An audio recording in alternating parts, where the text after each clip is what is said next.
the flight plan that's in the system is drawing a line through the NAS. That line determines where things will automate, how they will automate, if they will automate to the sector you want. If the plane is not in the same place, now you're off of the line that's defined in the system, and I need to draw a new line from where you are to where you're going. Ready.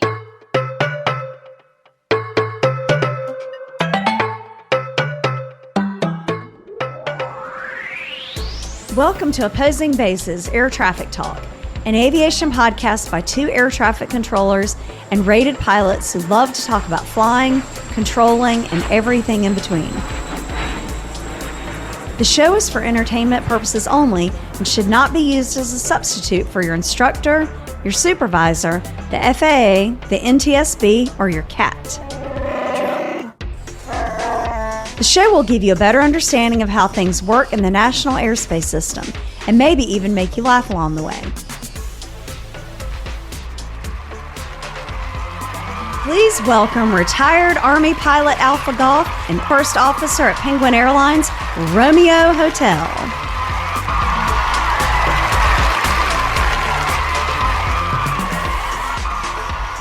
It's Tuesday, November 11th, 2025, episode 412. On today's show, we'll vector the overflight, fly without an iPad, and answer more of your awesome questions. What's up, PG? Hello, everyone. Happy Tuesday. Episode 2. It's Tuesday. It is. You've done 2 mids. 2 mids. Mm-hmm. Amazing. Have you reviewed your journal entries from the last time you did 5 in a row? It might be helpful. It is. Yeah. Last night was better in terms of fatigue. The first night, you just, unless the night before, you really punish yourself and sleep deprive yourself so that you can get on, that routine. But that's just to, ignore that you have a life happening. Mm-hmm. Oh, right. I'm just going to go away for a week while I do these mids. Sorry. But the second day, you're sort of adjusted a little better. You slept later the night before or the morning before. So it wasn't quite as grueling. The first night, I was quite tired. Are you working first or second? How are you doing this? Second. Okay. At least I did these first 2 nights. I don't know who I'm working with now. For the next 3, it'll be the same person, but I don't mind working second. But getting up at 2-something in the morning, there's tough. That's tough. Yeah, there's a period of time there where you're just trying to get, moving. So when I come back from London and on the earlier ones that leave early, before noon in London time, I'm getting up in the middle of the night. Brain time. Now I've gotten much closer to a night of sleep, but that is tough. It feels terrible to get up and you're like, first of all, what day is this? What time is it? Why am I up? Where am I? Yep. Yep. And then getting over that hump, you have to accept it. You have to get up, get your feet on the ground. I got to do this. I cannot go back to sleep. I got to get up and do this. Right. How long does it take you to be normal? Oh. When I get up at 2-something? Oh. An hour. I don't know. It's a while. And you can't get up and start slamming coffee because there's not a bathroom in the tower. Right. So, yeah, it takes a little bit. When I woke up the first night from my little nap, I woke up, the alarm was going off, and I had no idea where I was. I'm like, why is my alarm going off? Why would I have set my alarm? And I'm on this couch and my back is against the back of the couch. I'm on my side. And I'm like, what is touching me? What is behind me? Am I? And the room is pitch black. So it just took me like, I don't know, a few seconds to remember how I got here. Well, you're here. You got a short nap. You did a Veterans Day event. Happy Veterans Day. Thank you for your service. Thank you. Got to dress up and play normal person for a couple hours with people and Right. In society. Yes. before you go back to work again tonight. If you're working second, you will be clearing the plane I'm on tonight for takeoff when I go to my base on Tom Hanks Airlines and go to work. I'm going to London tomorrow. Tom Hanks. Right. Do you get that reference? Yeah. Okay. We know someone who didn't know that. Even though they've seen the movie, that part just escaped them. Right. I would be reluctant to refer to it that way whilst I was using it as my mode of transportation. You're right. That is sort of weird. Okay. Purple box works. Anyway, say hi tonight on our way out. I will. I'm going to London. I haven't been there in 2 weeks. I miss it. I'm going back. Yay. Now, hold on a minute. I'm trying to think last night. I don't remember, but I'm assuming there was a purple box On a... to what your basis? base. Yes. I do not remember that at all. Yes, there was. Because you sent PDC and then you just cleared them for takeoff. Right. I don't care where you're going. Doesn't matter. Doesn't matter. Shall we begin? Yeah, probably before I say anything else. Incriminating. Right. Since yesterday, we have a ton of new supporters on the iceberg. Juliet Romeo, Sierra Romeo, Victor, Alpha Whiskey, Juliet Hotel, Mike Charlie, Echo Delta, and Oscar Sierra are new on Supercast. Welcome. And we got a PayPal drop from Juliet Romeo. Sent a note, referenced the shutdown. I know it's not much, but I hope it helps. It means a lot to us. Thank you for sending that. You're excited? I made the... You made it. You made the scrolling marquee. Yes. If you've been enjoying the show, you can take it to the next level by joining our premium feed on Supercast. Supporters get every episode on time with no delays, access to our live stream, our entire back catalog, bonus audio, and a direct line to us through our supporter-only email. You'll also keep the show ad-free and community-supported. You can learn more at opposingbases.supercast.com. Thank you, everybody. Yes, thank you. Hooray. Pull up. We have no reviews or announcements. Oh, my word. I What do said we were out of reviews, so this is no a good reminder. announcements, no reviews. Make a pitch. Tell everybody to do a review for us. Yeah, we need a review. We need 5-star reviews. You're not going to get your review read on the show if it's not 5 stars. Just okay. So that's a little incentive. You know, we provide these reviews help us reach more people. It helps the algorithm. It puts the show in front of people to bring them in to the fold. Please do it. Yes, please go leave us a 5-star review. It would be fantastic. We might read it on the show. A lot of our listeners are in the United States. It's wintertime, a little bit lower on the number of announcements that we usually read, check-ride announcements. I know during this time it gets a little bit colder. It's harder to fly, but please keep sharing your new certificates. We'll announce it on the show or any other aviation milestones. We'll be happy to share it with the audience. Yes. All right, Sneaky Snooper. Charlie Alpha segment's happening. This is in response to our challenge on the Charlie Alpha segment a couple of weeks ago. You want to read it? Wow. Sure. I could tap it in the middle of this. There's a couple different points. Go ahead. Okay. Are we okay? We are going to talk about the challenge. I'm just trying to remember all of the things that we said, please go with somebody else, another pilot preferably, with your iPad as a map only. Take off the breadcrumbs and the GPS location. Use it as basically a sectional. Right. If you can get a hold of an old paper one, go get it. Smell it. Smell the ink. They do smell really good. Oh, that's so good. I just get the expired ones from work. I take them home. I cut them up into pieces, little pieces. It's like potpourri. You remember? Don't burn them. When people used to do potpourri? Yes. Was that a 90s thing? It was. I think that's right. That's appropriate for our Charlie Alpha segment. It's okay, good. Yeah. It's in that time frame. Good. All right. So, Emperor Captain Tango Sierra shared a story that met our challenge to take a flight without the GPS, just a sectional, your eyeballs, some good old-fashioned pilotage. Some of you may remember that.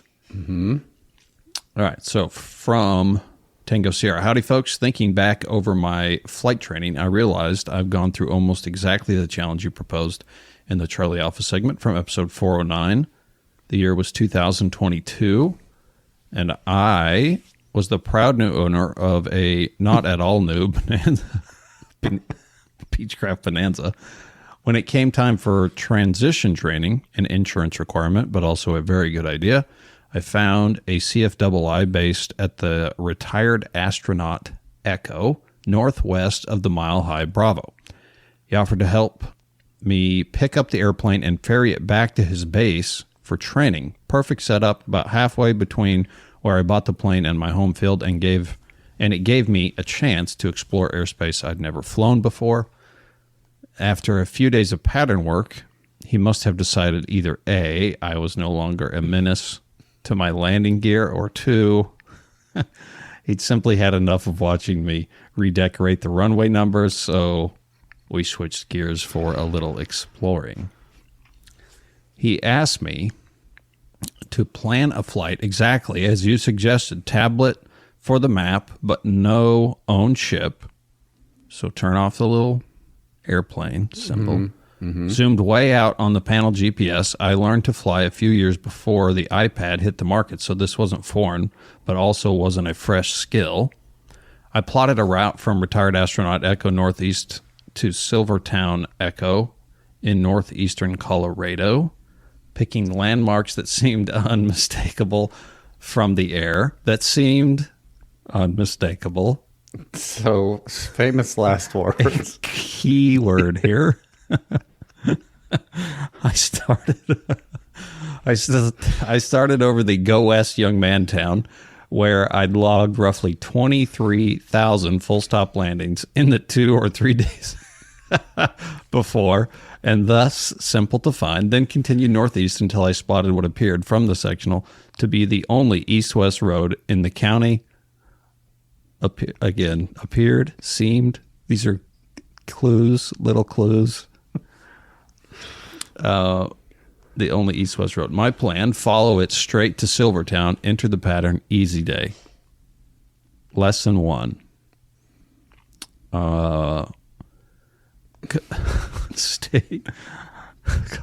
Colorado State Road 14 might be the only major road out there, but it's far from the only road running east-west. A quick glance at satellite imagery would have revealed that instantly, but of course, I'd only looked at the sectional. As I was starting to get nervous, I finally picked out a paved east-west road stretching to the horizon amongst all of the dirt roads, turned to follow it, and all was well until I started the descent checklist. That's when my instructor, apparently bored with how smoothly things were going, decided to spice it up. He became Mile High Center and announced that Silvertown Airport was closed due to some sort of untoward activity. Then asked me to say intentions. After a quick scan over the sectional, I picked the next logical field, the Union Pacific President Airport, about 30 miles northeast of Silvertown. The sectional showed power lines running between the two towns. I figured they'd make great breadcrumbs. Let's pause right there. Okay. Why are we laughing at this? A sectional only shows giant objects, big roads. It's not going to show all of interstates, them. major highways. Right. End of story. So if you only use the sectional, which most people would in their flight planning back in the day, you would be unpleasantly surprised that isn't the only east-west road. Yeah. So for those of you that haven't spent a lot of time out west, at some point in American history, they decided, hey, these wagon trails that we're using, that we've been using for a couple hundred years, this is ridiculous. We're done with that. We're going to make nice, structured, straight grid roads. And you could see this happen somewhere as you go west. It starts happening. Okay. And there's all these straight, square roads. And they are sometimes every half mile, every mile. Easy to confuse with each other. Yes. So, what do you think of the power line idea? The ones that are shown on the map are pretty big. So what do you think of that? It is. We used them all the time. The trick is, on the sectional power lines that are, 5 miles apart, I don't know. It could be tough. You easily could mistake one set for another. If it's just one major set that goes between these two places, yeah, you might be okay. But there's power lines all over the place. Yeah, and a sectional is meant to be used from a much higher altitude than we used it. Right. Helicopters down there touching trees. Right. Shall I get lesson 2? Okay, yeah. North of the rectangular Bravo, where I learned to fly, and the Pacific Northwest, where I now fly, wide swaths are cut in the trees, and power lines are typically simple to find and follow. East Colorado has no trees, and power lines are a lot harder to spot from 2,000 to 3,000 feet when there's nothing but prairie behind them. Right. So it does matter what sort of contrast you have. Interesting. Yeah, I wouldn't have thought of that. I mean, if they're plowing through like forest, there's a good width of a right of way that's cut. Right. Yeah. I never did see those lines, but I was fortunate that my heading was close enough that after 5 or 6 minutes, I recognized the town and knew the airport was just south. This is old school pilotage. When you're referencing a heading, you find something outside and you aim at it, look at your heading, and you're kind of referencing both of them to stay in a general direction. And if you're losing sight of what's on the ground, it can get difficult. So good on you. Then came the coup de grace. I just copied the weather when the instructor looked over and said, "Man, you're having a really crappy day. First, your GPS fails, and now your tablet's dead." Click, off it went. Now, in our example here, this is your map. You would have a sectional in real life if we were doing this exercise with paper. We did suggest using an iPad as a map, but now it's dead. You're kind of stuck with nothing. Yeah. At this point, I still hadn't visually acquired the field, but I had the town in sight and knew it lay south. Excellent. I was practically over the top of it before I finally picked it out, but I entered the pattern and landed uneventfully. All right, good. So you're using a little bit of memory too, and it paid off that you found something to aim at that's off on the horizon. And a town is easy to identify, especially in more desolate areas, maybe in the side of Colorado that you're describing.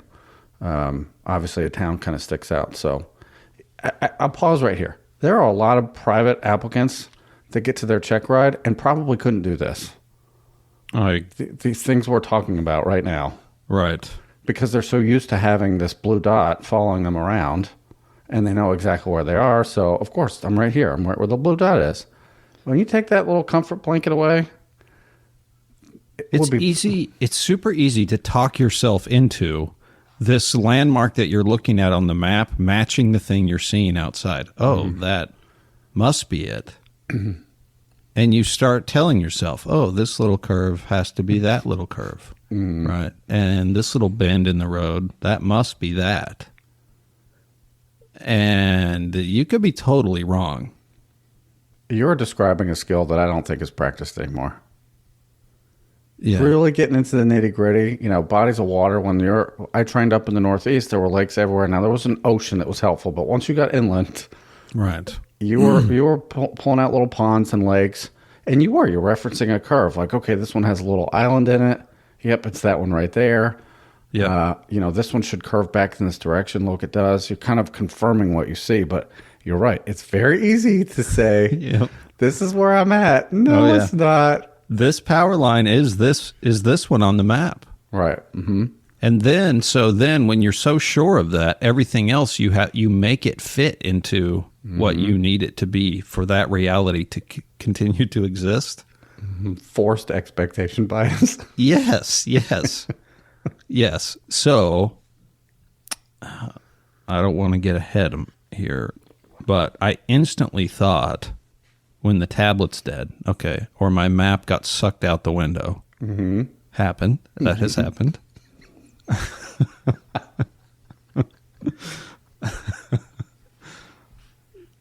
You can't even. I'm trying to think what you would have to like even tune a VOR. You don't have any reference. Mm-mm. You really just have to look outside. Right. Maybe you find a water tower. General planning from before, where you kind of got familiar with the map, directions. Yes, you can use your compass. Obviously, that's still there and it's installed in the airplane. But yeah, you're based on outside now and just hope and memory. Yeah, yeah. So on the VOR thing, let's say you're doing this exercise, or for whatever reason you've been transported back to the 90s. Mm-hmm. And you aren't sure, like you're looking at this thing and you're like, is it this one or is it not? I can't, I'm not really sure. That's where you can tune a VOR. Just one is all it takes in this case, where if you think, yeah, I should be right about here, see what radial you're on that VOR. And if it doesn't point to where you think you are, now you need to reevaluate and maybe tune another VOR and get a triangulation of where you are. That was always a get out of jail card right there. Mm-hmm. I'm lost. I need 2 VORs. Climb. Get up. Another, for us, it was always, we're down at like 1,000 feet AGL. So just go. Get to a place where we can see. Yes. Right. Yes, where we can see and where I can tune 2 VORs. Mm-hmm. Which might not even work now. No, with the removal of so many, yeah. Yeah, there's so many been taken out. You might not get them. I don't know. You want lesson 3? Lesson 3. When he killed the tablet, I was about to make my first CTAF call, so the runway I planned to use was fresh in my head. I should have written it down.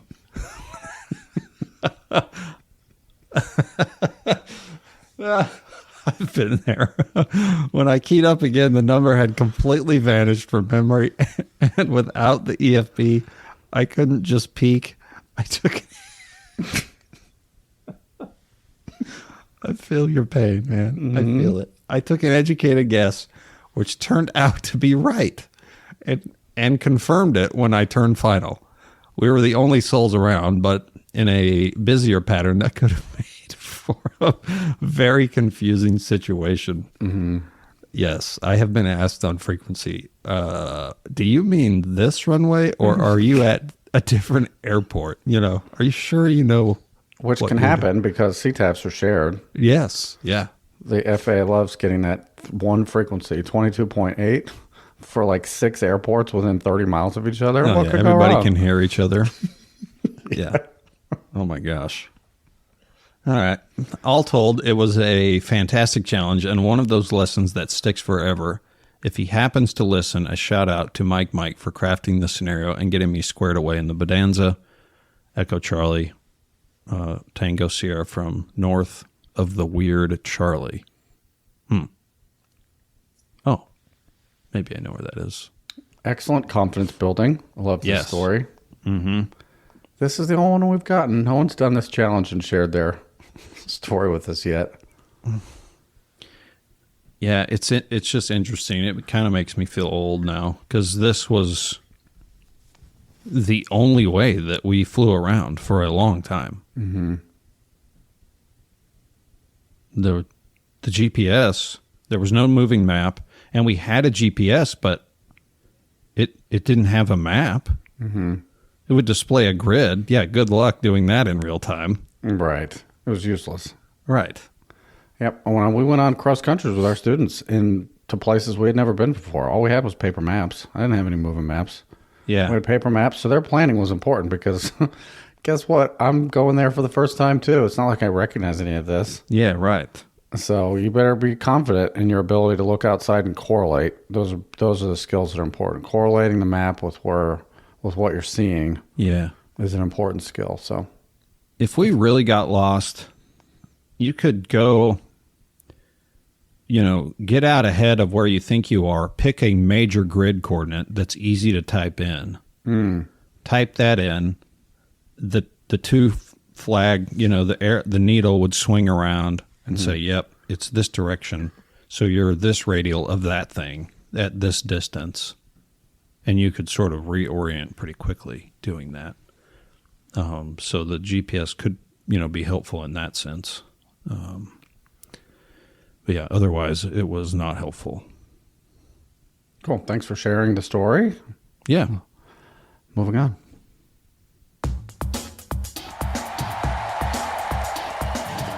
Timely feedback. There's one of these. I'm happy to get it from Penguin Mike. The topic in OB409 and making an emergency landing at a base brought back some memories. In July of 2020, I departed somewhere in North Metro Atlanta with my family on board a rented Cirrus Turbo on an IFR flight plan. At about 5,000 feet, there was a carbon monoxide alarm, audible alert, and flashing red and white CAS message. Those are scary. Quick refresher. Most general aviation aircraft the heating system is based on a muffler shroud, some sort of capsule around the muffler that gets hot air and blows it into the cabin. In an event of a leak, these alarms go off saying you're breathing in carbon monoxide that's coming from your exhaust. You're going to die soon. Do something. It's scary. Yeah, right. So that's how the Volkswagen, the Beetle, was the same way. Really? Yeah, heater box around the manifold. Oh, yeah. We didn't have carbon monoxide warnings, though, did we? Heck no. Yeah, I feel dizzy. Yeah, every time I drive this car, I'm euphoric. That's why I love it so much. All right, my wife helped me run the checklist, which consists of fiddle with the air conditioner, followed by land as soon as possible. I love I'm that. going to go with land as soon as possible first, and as you're doing that, maybe. Yeah, well, basically, you're shutting the venting system off, so you stop introducing this air. So, right. Given this was a rented turbo-equipped model, I imagined the exhaust was pumping into the cabin, and I might not be conscious for long enough to pull the parachute handle, which is called the CAPS handle, in the Cirrus, let alone decide if it was a smart decision over downtown Atlanta. I declared an emergency while noticing the biggest runway I'd ever seen basically straight ahead. I stated my intentions, and the controller, after asking the requisite fuel and souls question, said, Roger, cleared to land at Dobbins Air Force Base, runway 29, contact tower. Ooh. Wow.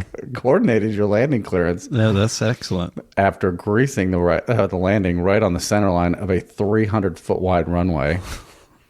That's double what most runways are, by the way. Yeah, there are planes that could land sideways. Yes. That's actually a weird illusion when you're flying up into those runways because it gives you the wrong sense of your actual height above the runway. Height depth perception is totally messed up. Yes. Pulled off on the taxiway and shutting down as instructed by the tower. We were greeted by transient alert services, the fire department, base police, and local police. I say greeted because I think they knew that my family was not a threat. Excellent. It didn't treat you like you were, right. Not supposed to be there. After taking the family out to a nice dinner and staying at the Ritz, I don't remember the details of how I got back on the base with a very expensive mechanic to decowl the Cirrus and check the exhaust, but it wasn't too hard. Note, don't wear a hat with a brim on an Air Force Base ramp. Okay? Yep. You no longer own that hat. I happened to spot a friend's Facebook post of whether he was avoiding that suggested that he was nearby, and he kindly offered to fly my family home. Then I picked up some oxygen and flew the Cirrus back home. 2 weeks later, a 5-minute call from the FAA was all that was needed to wrap it up, and I hadn't thought about it since until your Quantico topic last week. Cool. Excellent. Another real-life example of landing at a military base that didn't result in you going to prison. Excellent. That's 2 now. Yeah. We'd love to hear from those of you in prison that this has happened to. If you're allowed to listen to the show. Hey, it helps that you're on an IFR flight plan, already talking to ATC, and they had an ability to communicate with that facility. That makes things infinitely easier for everybody involved. Yeah, right. The tower was open. Yeah. And they can start prepping the people on the ground for your rebel. Yes, the Air Force does not like you to wear hats on the ramp at all. Also, don't walk through any barriers that are present on the ramp. Like cutting the corner or going through, they have these, they're not really even barriers. They're just like ropes. Oh, do not try to go under the ropes. Okay. Don't. Noted. Yeah, don't do that. You're talking about, height depth perception. And another one is out west. If you're used to flying here, the tallest trees are about 100 feet, maybe just a little bit more. And out west, there are 200 to 300 foot trees. And if you're using those as like, a reference, you could be off quite a bit. It really can throw you off. It's pretty interesting how that. So, just for what that's worth. Okay. Trees. All right. Thanks for sharing the story. All right. Fancy jet music. Yes.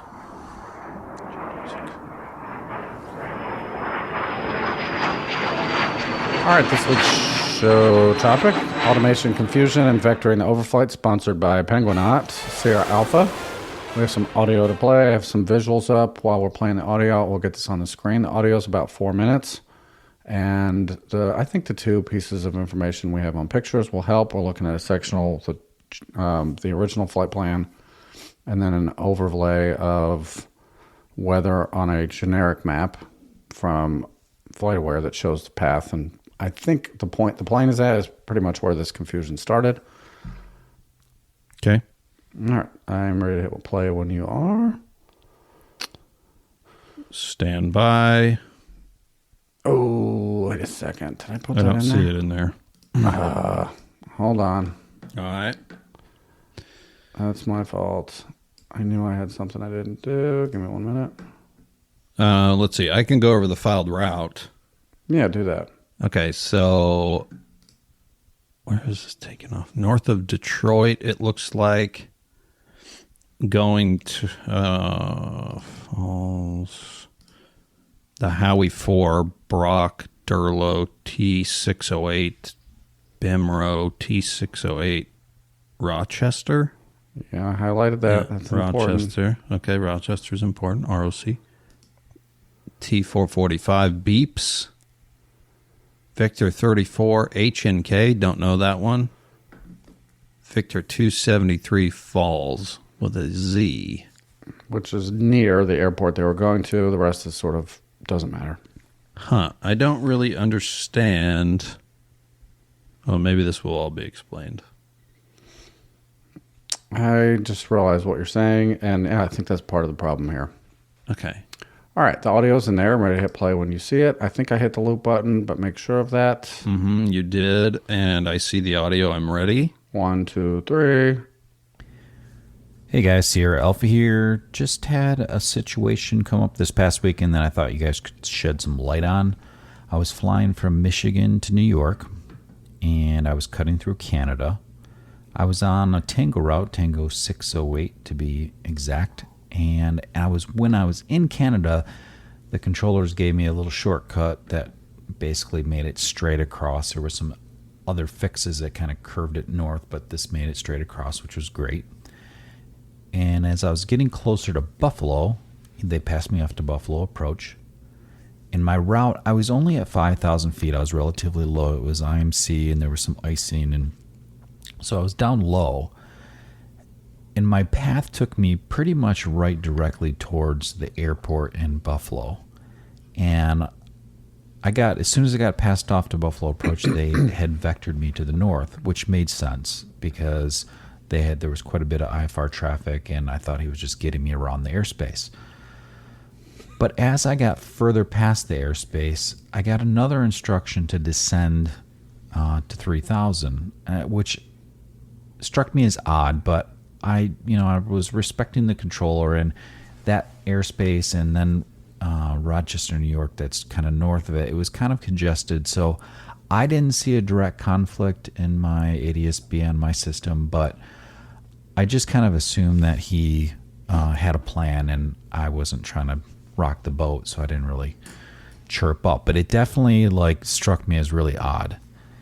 And then a little bit later, he gives me a PTAC instruction for an approach that I was assuming into Rochester. And I was like, okay. That's when I spoke up and said, hey, I think we have some confusion here. And he kind of chirped back at me and said, yeah, I think you are confused, thinking that I just wasn't flying this approach right. And I was like, no, I was en route going to New York. I'm like, I don't know what's going on. Here's my next fix that I was flying to. And so he went and checked on something, came back and said, cleared back on course, climb, maintain 5,000. And he said, this was an automation issue. I wish you would have spoke up sooner. I'm like, okay, well, I kind of was, giving you the room, and I spoke up when it really got crazy. But I couldn't help but think the rest of the flight was fine, uneventful. But I was like, what the heck screwed up? How did the automation get that messed up? And was it a handoff? Maybe because NavCan or the controllers in Canada gave me that shortcut that the handoff got screwed up. And I guess I want some clarification. I don't really understand when he said the automation got screwed up. Is that just the passing between computers? Is that what he means? And can you give some specifics on that? And how would it get so screwed up that it would put me on another approach? I thought it was weird that they didn't even ask me hey, do you have the weather? Do you have, there was no real communication. He was just sending me down and put me on and I didn't even really know what approach it was because I didn't have any of that loaded in. And in my flight plan, I didn't have either one of those airports in my flight plan, not the VORs on the field, nothing. I don't understand how whatever happened where it glommed on and actually was sending me to a new airport. So it was a little weird. And, some advice maybe on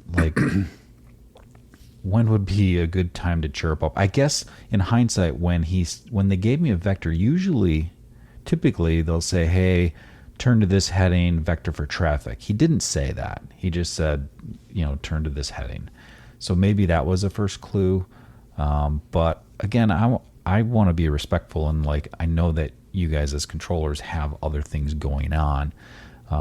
But at the same time, it's the third strike was that PTAC. I'm like, okay, no, this isn't working. So anyway, hopefully you can shed some light on that to see what was going on. See ya. Excellent audio. Thank you for sharing the story and the details. I saw you writing down a few things. I hope I covered them in our blue down there. Mm-hmm. All right. Let's break this down. First, let's talk about automation. He's still in Canadian airspace. He's on a shortcut. What is happening in that room to get them to flash on this new amended routing back to America? We'll call it, the next one is Buffalo. How is the controller affecting that change? What is automation, and why does it matter? Well, I don't know, because I have heard that frequently manual handoffs are required between these facilities, between U.S. and Canadian facilities. I could be wrong. Maybe there is some automation that happens. Okay. somebody that's on the boundary can tell us. But that could be part of what's happening here. Okay. A manual handoff gone awry. But all it would take is not including all the information. Right. And hey, he wants to pick up this route again. They might have had him aimed at Rochester, which was a filed point on the flight plan that you said, and somebody misinterpreted that on the receiving end. Perhaps this is just a possibility. Yep. And they thought that you were landing Rochester. So the person who took Yes. this handoff, or if it was automated, meaning it was done in the FDIO, the computer that tells facility A where this flight path is going into B, C, and D down the road, which allows it to be handed off. That's how it happens in the United States, a non-Canadian border issue. And in the absence of automation, they would have to do a manual handoff. Hey, he's there. He's direct Rochester. I can hear it right now. He's direct Rochester, 5,000, your control. That's it. Yep, that's exactly what I wrote down. And the receiving controller may or may not have had a strip there. Right. Chucked it. Doesn't matter. You just told me he's direct Rochester. My control. They are glued in. You are landing at Rochester. Right. Right. Even if there is automation and it's not a manual handoff, a mistake could have been made in entering this new route to get it to flash, to updating the route to, hey, they gave you this shortcut, so now it's not flashing to the right sector or whatever. And when they put in this new, I could see this too. It's across the room. Yes. They're asking somebody to make a FIDO entry, and they're like, hey, show them direct Rochester. Yes. Show CID, show this guy Here, November going direct. 123. Yeah, he's here. Show him direct Rochester. Which is on the flight plan, which the guy saying that and yelling it across the room means join his present position to where he's filed to, and it'll keep automating. What did that person typing enter instead? Yeah, they showed it as Rochester down arrow, maybe. Aha, the down And now arrow. it's full stop Rochester. Down arrow is changing the destination. It tells the system, I am not making a mistake. They are landing at this place. Right. New destination, KROC. Boop. Now, nobody down line has any idea you were going to the other place in New York, which you're about halfway there. They think you're landing at Rochester. Right. Right. That's what they meant by automation issue. I don't know how they recovered the rest of your flight plan after that was done, because that is gone. Poof. Yeah, if they actually did that and just deleted the rest of your flight plan, I don't know how you would have. The only thing I can think of is somebody has to dig through the trash at facility B. That's and, possible. and yeah. find the old strip that you just tossed because, look, they're not going to this airport. They're going to Rochester. Right. All right. So I think we covered the automation stuff. In a perfect world, automation is the way that the flight plan is projected in the NAS, and that tells the system who you can hand off somebody to. You can't take an airplane that left Triad and flash them to Albany, New York in a big radar. You can't do that. You can only flash it to the place that the flight plan is going next. In our Right, case, so- center or another Tricon. Right. So, and we've talked about this before, but the flight plan that's in the system is drawing a line through the NAS. That line determines where things will automate, how they will automate, if they will automate to the sector you want. If the plane is not in the same place as the line, think I gave you 20 left for 15 miles for whatever. Now you're off of the line that's defined in the system, and I need to draw a new line from where you are to where you're going. So I yell across the room, give me a 6710 on November 4, Charlie Charlie. He's over, I'll just say Martinsville, because that's a tricky point with boundaries up there. Show him Martinsville to Richmond. And then you have to type in what? How do you type that in? Because I don't like to type while I'm working radar, so I'm asking you to do it. So I type in the CID, which is the number associated with that strip. I put in 6, which is where he is now, 6 space MTV. You said 7. I'm going to say that's dumb. I'm not doing that. We don't do that anymore, right? We don't do that. We don't do 7 Okay, anymore. 6:10. I'm sorry. 7 is the time. So we used to have to tell it, when is it going to be at this place? Is it now? Is it in 10 minutes? To try to keep the estimated time en route in the system accurate. And you couldn't even do this amendment without a 7. But after you left, I'm pretty sure it was after you left. I think you're right, because I had to do it. Yeah, we always had to do that. It was super annoying. Now you can drop the 7 part. So 6, where you are now, space, 10, which is now redefining the route. So you have to take that fix that you put in the 6 block at the beginning of the 10. So he's here now, and now he's going from here. This is the new route that I need to get it to automate to the sector. And it has to tie in with something on the old route. Right. And if it does, you don't have to type out the whole new thing. You just have to say, I'm here. Where He's going is to it? this fix. Yeah. Where is it tying in? But if you put a down arrow at the end of an airport, Like Richmond in this example. yeah, Rochester, Or Rochester, right. or yeah, Richmond in our example, let's say, it's it. That's the end. It says, oh, okay, you very intentionally put a down arrow. It's way over there on the keyboard. Right. You have to do that intentionally. Right. It can't mistakenly put in someone's new destination. And that sounds like what could have happened here. Yeah. Okay. Important to realize, as soon as you hit enter on that, and if it was done properly, the system redraws that line, and now it will allow me to hand them off to the next closest facility, which happens to be Roanoke in our local triad example. Had I not done that, it would only let me flash it to center. They're way north, of course, because of weather. Those lines that the system is drawing are very important. So that's a little more detail on automation. All right, let's talk about the juice here. He got vectored. The first vector, what are you supposed to say to an airplane when you turn them, AG? A reason for the vector.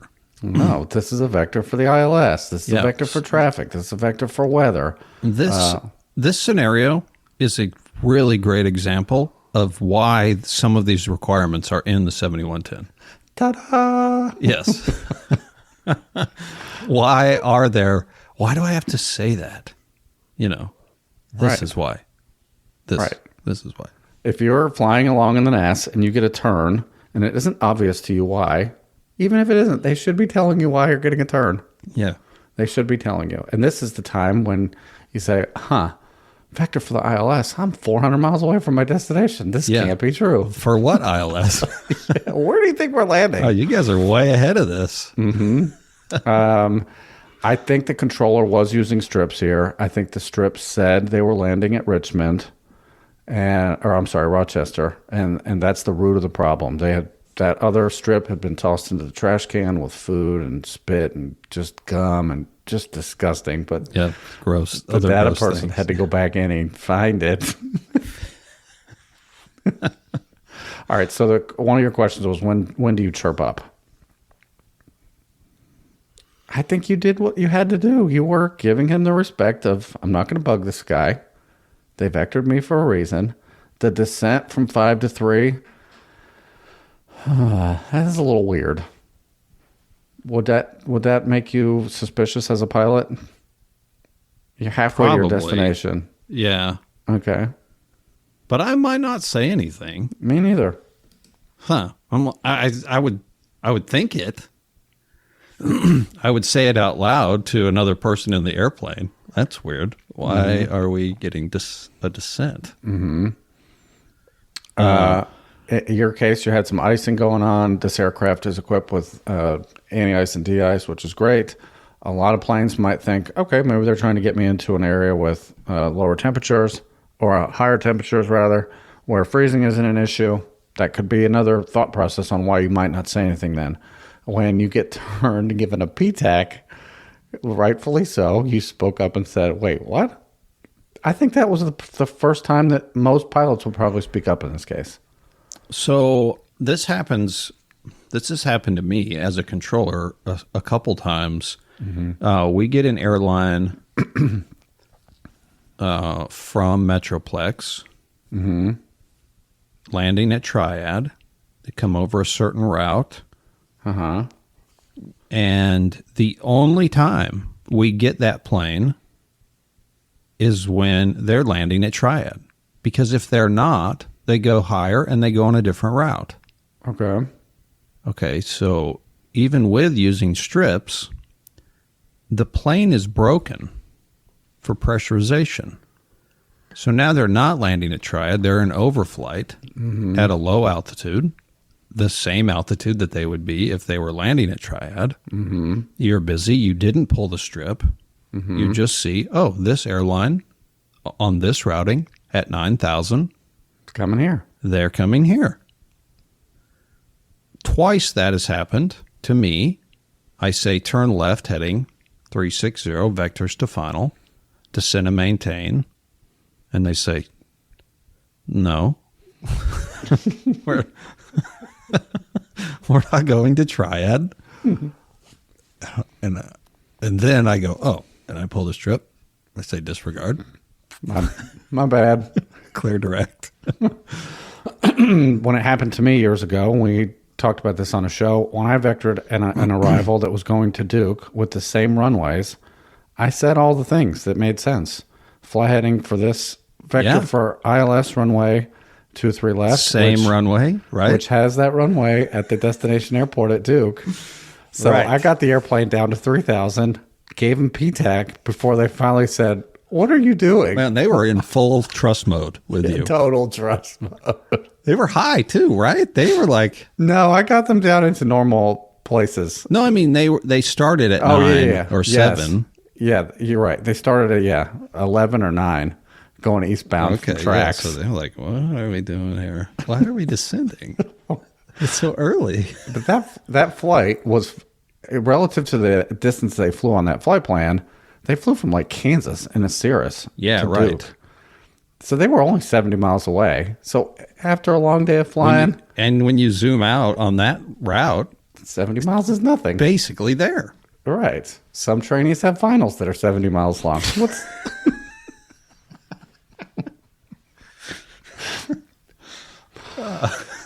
So I think we didn't hear what you actually said in the exact exchange because we don't have the audio, but I threw out a tip on here. I just want to verify you have me landing at this airport. That's a subtle way to say something doesn't feel right.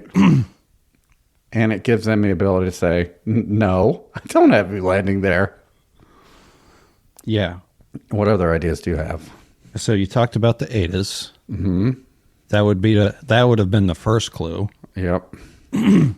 See, if we just follow the rules that are in place, because this has already happened, and they thought, what could we do to help prevent this?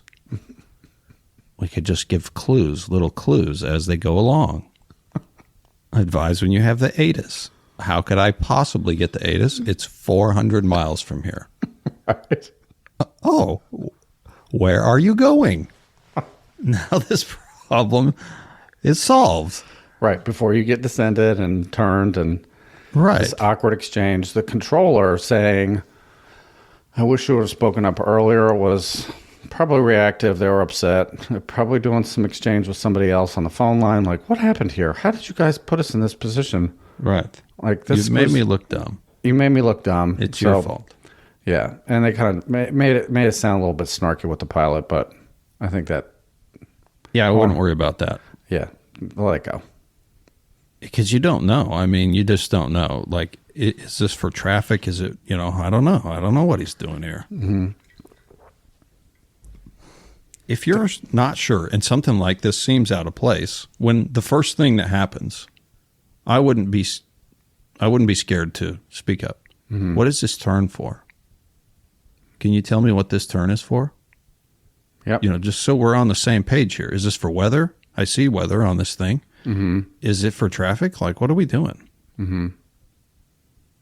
You're turning me, when you look at this route, I mean, we're like 40 degrees off course here. Yep. It's an aggressive turn. It's way more to the right now to get to where I'm trying to go. Mm. What are we doing? Why are we descending? Yeah, that's a good takeaway. Don't be afraid to ask. If you should expect to hear a reason for a turn, and if they don't, it's okay to ask. Yeah. Why are we turning? And that would have solved all this before you got into weird, uncomfortable back and forth with the controller. Right. Not to say that it's your fault. The automation was the problem. That was just a genuine mistake, but that would have cleared things up pretty quickly. So, Yeah. did we answer all of his questions? I think so. This is a good one. We got Yeah, I like this. Yep. a little more nuance into what automation is and why it's important, and hopefully something a pilot can pull away when this awkward exchange happens to them. Yeah. Yeah. Okay. I'm sorry. I didn't see this part at the bottom. Yeah. So for the controllers, just, do the things you're supposed to do. That's why they're in place. That's why you ask the questions you do and verify the information and say the things that the book tells you to say so that these issues are overcome early on. Who was your radar trainer? Papa Yankee? She was one of them. What would she have said if you initially gave a heading, a fly heading, Yeah. Nothing. and then didn't say left or right after that? Oh, yeah. She This was is really unrelated to good this at feedback. letting stuff go and just watching it develop for as long as she felt like it could go on and not become a major problem. Mm-hmm. And she had really nerves of steel, really, because she would let you have, there's 2 7s and they're going towards each other. They're both at 7, and she would wait and wait. And then at the point where it would allow time for her to take control of it if she had to, she would say, "What are you doing with those 2 7s?" And you're like, "Oh my gosh, what 2 7s?" Because obviously you haven't seen it or you would have fixed it by now. Right. And you're like, "Oh my gosh, what 2 7s?" And if you didn't provide a solution, she was going to take over and do it. The other thing she was really good at was when you keyed up to say a stupid thing, just overkeying you and not saying anything. But her transmitter, right, would mute yours. So nothing went out. It's just a Nothing blank. would go out. You're just talking into nothing. It can hear you, but it's through her boom. It's through her boom. Right. And the pilots would go, "I couldn't. It sounded like you're 30 feet from the microphone." What? And then in your stubbornness and complete ignorance, you're like, "Okay, I'll talk louder."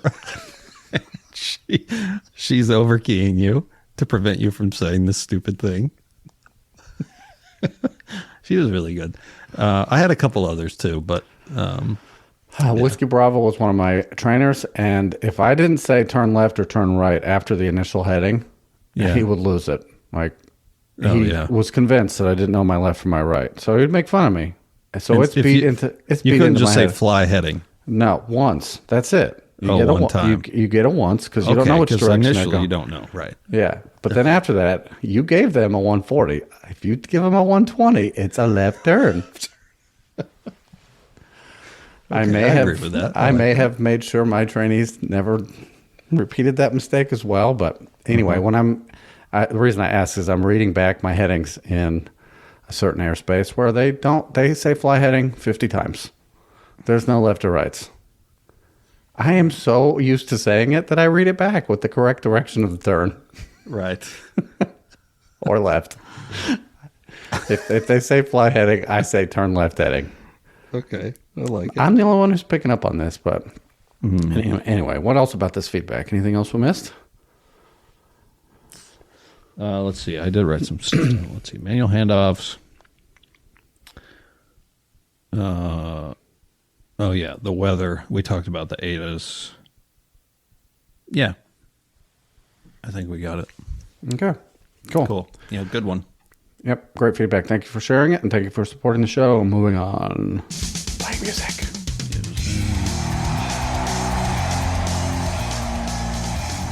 Feedback time. Feedback.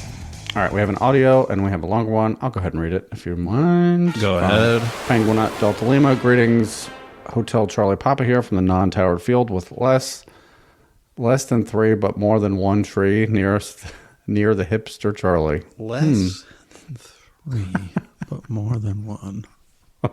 As a member of the rare breed of penguins known as sport pilots, our members are estimated in the low dozens. October 22nd marked a milestone in our integration into the wilds of the NAS after reading operating handbooks thicker than we thought possible and landing planes far heavier than our minds could at first comprehend. Our kind was for the first time set loose upon the natural wilds of general aviation. All right, I won't go into the details of it, but there was a big rule change.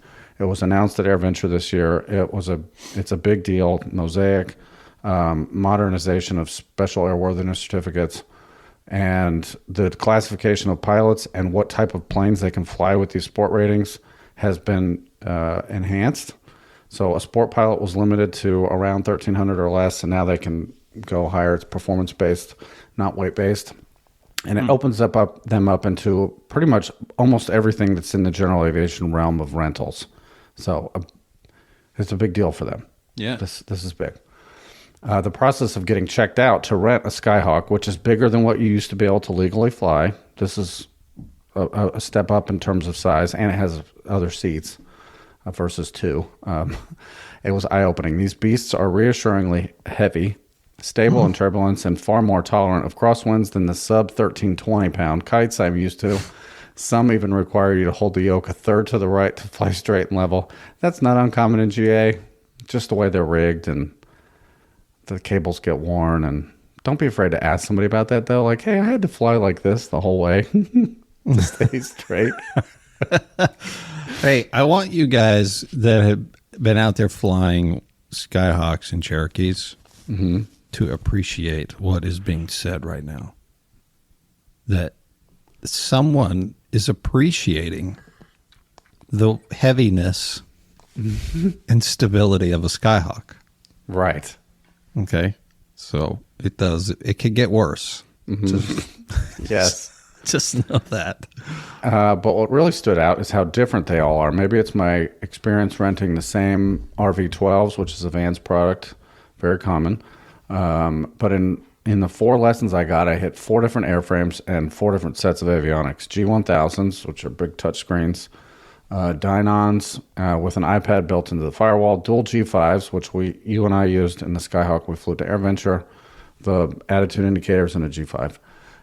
Or a steam gauge plus an old Garmin 430, which when those came out, those were like, those were amazing. Yeah. Remember the first time you used a 430? No. We didn't have them. We had them in like 3 airplanes at my flight school, and that was amazing. It was a moving map. It was the size of like a calculator, but it was GPS. Yeah. It was amazing. The first time I used it, I think it was with you. Yes, that wasn't a 430. That was a 650. The touchscreen one? Oh. Yeah, the 430 is So like you and I never used a 430. No, we used one that's way more advanced. Possible I've never used a 430 then. 30 degrees or 40 degrees of flaps. Some have auxiliary fuel pumps. These are seemingly random extra batteries to test. The only consistent part is the seats are smushed flat. For those penguins like me with genetic altitude restrictions.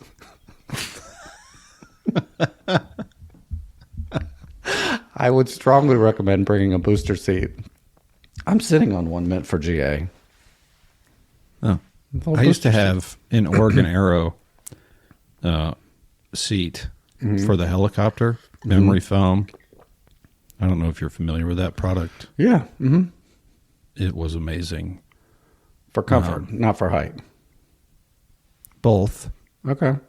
It allowed me to have the seat in a more comfortable position and maintain the same, sight picture. Okay. So not having to have the seat way up, I could have it reclined a little. Mm-hmm. All right, they continue. I imagine at some point you all must have run into some of the airframe chaos. Us light sport pilots, by virtue of the former weight limit, have been living in a walled garden with precious few but relatively new and consistent airframes. Now that we have been introduced into the vast, frozen, and rocky tundra of general aviation, we have to contend with all of this. Curious your thoughts about managing the variation between airframes, especially for those of us who fly less often. A resident of Mount Stupid here. We'll talk about that in a second. Are there patterns to look out for? Should I try and limit myself to just a few tail numbers? I would never just send it, but is there some amount of trust I need that even if the panel and plane were made a century apart, it's still the same plane I trained to fly and I can handle it? Let's answer that first. My flying club is a good example. The airplanes are relatively consistent within each type. The Skyhawks and Cherokees and each specific model are relatively close. You know, you kind of have to be open-minded when you sit down. The big important stuff is the same. The yoke's in the same spot, the six packs or how they display information is presented in the same geographical location on a panel. There may be differences in the GPSs. I would say spend some time with somebody, especially if they have a ground trainer on some of the GPS buttonology. That would be one that I wouldn't just write off as no big deal, I'll figure it out, because you don't want to be figuring that stuff out in flight. Find a way to learn that stuff. But the other stuff, it's just like getting into somebody else's car. It feels weird for a few minutes, but the steering wheel's in the same place. The gas pedal works the same way. You do have to kind of get the feel for that plane relatively quickly when you're sitting. Is that fair advice? Yeah. I don't have a ton of experience, in that world. So if you go to a club that has multiples, like say for instance, multiple Skyhawks and they're all a little bit different, they are confident that it doesn't matter in terms of you being able to fly the plane. The plane is still the same. Right. So yeah, it might be a little overwhelming, but I think over time you'll get used to it. I wouldn't limit myself. I would limit myself to types maybe at first. Get used to a Skyhawk before you say, hey, I want to get checked out in the Cherokee, because those are different. That's not sitting in the same airplane. Mm-hmm. Stuff's located in a different place. Flaps are different performance, low wing, high wing, totally different. But inside of the same model, I wouldn't sweat it. Cool. Also, a shout out from the Midlife Pilot Podcast. If it's not come up before, Mount Stupid is a reference to the sense and reality that from the point of getting our license through several hundred hours, we're still learning at a comparably massive rate and are statistically more likely to have an incident or accident. If you rent and generously might fly 40 hours a year like me, you might feel like you live on Mount Stupid. Look, the feeling of stupidity in aviation, it continues throughout your career. I live this at least once a trip. Huh. Yeah. I didn't know that. Yep. Something comes up. If you're not out there trying to learn, you're putting yourself at more risk to get into one of these incidents or accidents because you think you know everything. It's awesome that you are aware of that. I would say it's the opposite of stupid. You're very aware and in the moment, understanding of the importance of learning things and getting better every time you get in the airplane. But that feeling of I'm behind, I don't know what's next, that slowly goes away, but there's always some level of that. Yeah. Is that fair? Yeah. Don't call yourself stupid. No. Let your instructor do that. Cool. And congrats. That's awesome. It's great news for the sport pilot community, all 6 of you that get to fly different airplanes. Right. It's actually a very low number. I don't think that's off. It's in the dozens that stopped at sport pilot. It's a small group. They can all have dinner together. Really? Yeah. As long as they call ahead. Yes. Could you save a table for who? The sport pilots. All 6 of us. Yeah. No, it's a big deal. It's good news. So, all right. The last one is audio from Penguin Juliet Tango. I'm ready to hit play when you are. Did I not put that one in there either? No.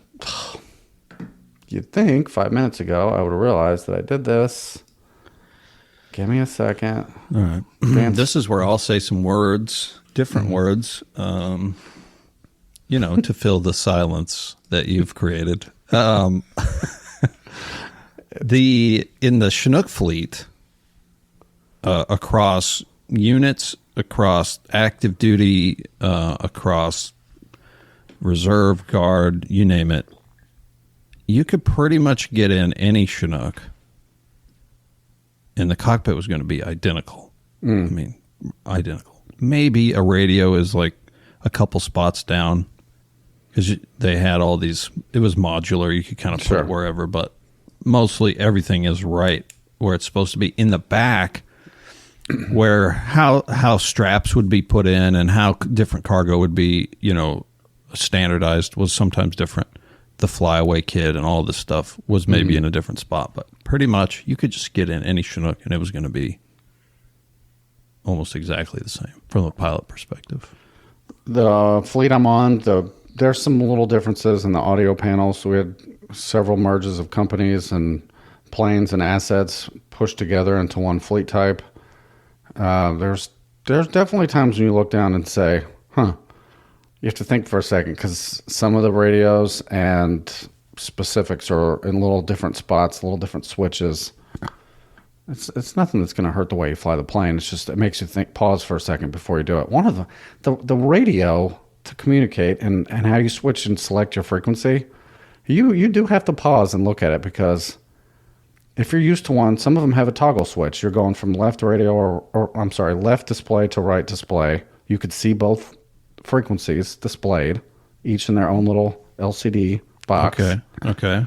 And there's a toggle switch. You're either on this one or you're on that one.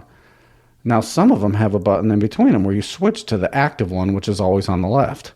So you have to think when you look down there. And, okay. I mean, it doesn't take forever to figure it out, but there's always a little bit of difference. You got to pause. That's how people end up on guard. Yes. All right. Yes. Or making their PAs. Now, I don't do the PA problem because I always pick up the handset to make a PA. But if you're routinely using the radio and the comm setup with these, they're push down buttons to make your PAs.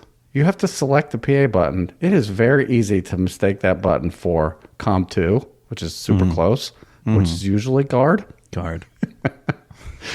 That's why you hear the Delta. Right. Or American, or United. Somebody will make a PA. I'll be... One of them will do it, and then everybody makes fun of them. All right, the audio's in there. Ready to hit play. Okay. Hello, RH and AG.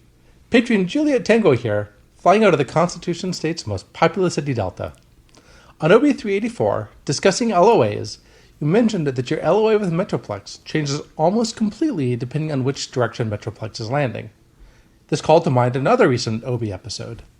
In OB375, you talked about the process you would go through at Triad to change runway directions. I'm curious about how Metroplex would need to coordinate with Triad, and all other adjoining sectors, I presume, about changing their runways. What kind of advanced notice is needed? How is that disseminated at Triad? What do you do with planes that are already close to the boundary when the runway is changed? I'm assuming you can't just teleport them to a new location in space. I would appreciate any light you could shed on this. Thanks so much for a great show. Julia Tingo out. I'll let you take this one. So there's not really any coordination. I mean, there is coordination, but it's more notification. Mm-hmm. It is Metroplex calling and saying, we are now south. It's in the speaker. It's on the wall. The whole room hears it. Yep. Sometimes they barely wait for a response. They don't care. If we... it just doesn't matter to them. They're just telling us, we have done this thing. You will now act accordingly. Sometimes, if I remember correctly, it was way after it had been done. Yeah. Yeah, we are now. We are now. Or not we're going. Not we're switching. Hey, in 5 minutes. Or, hey, we're in the process of turning the boat around. No, we have done the thing. It's done. And now I'm telling you. What do you think triggered that phone call? From they Metroplex? all of a sudden remembered, hey, we don't... Did anybody tell Triad we're south? Yeah, No. we sent somebody as if they were not, as if they were on north. Right. We sent somebody that was not in compliance with the LOA in the wrong place, the wrong altitude, and they said, they normally don't do that. Why would they do that? Did anybody tell them? This plane is in the wrong airspace. The controller with the atrocious settings, does he still say it? Approved? Yes. Uh-huh. As if they're asking our permission? They always kind of laugh. They get a chuckle out of it, which is, I'm sure, why he persists. Yes. He's getting attention. There could be a couple examples of overflights that are going in the wrong altitude. If they switch to south, it's the low side of the airport. And if we've been sending aircraft at 8 over there, that's bad. They're going to have to come down. But there's not a stream of them from the east that are going through their airspace. You know, they may coordinate one-offs like, hey, descend that guy, or my control for this one, if they're telling us and they actually do need to get somebody down. Or that's just one example. But there's not so much traffic that we have to send over there that we need notice. Is that fair? Yeah, I think that's fair. It could be very last second. So, yeah, same for Duke. they tell us? Yeah, they try to. But I have seen it where they call and they say, "Hey, we're on 2-3s. We're on 2-3s now." And I look up and the board says 2-3. I'm like, yeah, okay. Like, how long have you been on 5s? It's like driving around in your car for 4 months with the wrong time because you don't know how to set it. You're just like, 4 months is going to go back. It'll be right again. It'll be at some point. It'll be fine. So we just leave 2-3s on there for Duke. It doesn't matter. Yeah, It only changes one little dimension of one part of the airspace, right? it does. Yeah, Yeah, it's a very small change. LOA wise, it's pretty much the same. pretty much. It's just who are you giving this plane to changes if they're at 7. That's the only altitude affected, because 7 now is owned by Arrival versus 7 would be owned by South. I brain dumped a ton of that LOA. So did I. On that note, anything to add to that? Oh, we do get notice now in the printer. Oh, I forgot about that. Yeah. Yes, a strip comes out, and it's usually pretty timely, and it's usually ahead of Metroplex calling us on the landline. Yeah, but doesn't it always have, if that strip does come out, it has Atlanta's runways on it too? Yes. So someone at the TMU is doing it. Yes. Because why do we care about Atlanta? We don't care. Right. But yes, you're right. It is. It's Atlanta and Metroplex. Atlanta is now east. Metroplex is now south. I enjoyed broadcasting that in the tower just to confuse people. Atlanta's east. Intentional aircraft. Trainees will be like, spend 20 minutes trying to figure out, does that mean something for me? Yeah, they're going to the LOA. Like, oh my gosh. I don't see a reference to that. All right, we do our best to respond to supporter feedback and let you know when it will be on an upcoming show. Anything to add before the chat real quick? I do not. Closing out episode 412 of Opposing Bases Air Traffic Talk. Romeo Hotel. And Alpha Golf. Goodbye, everyone. Drop. Opposing Bases is a listener-supported, ad-free weekly podcast. The views expressed on the show do not reflect the opinions or official positions of the FAA or Penguin Airlines. Episodes are for entertainment purposes only and are not intended to replace flight instruction. To get on-time access, bonus content, and full archive access, join the crew at opposingbases.supercast.com.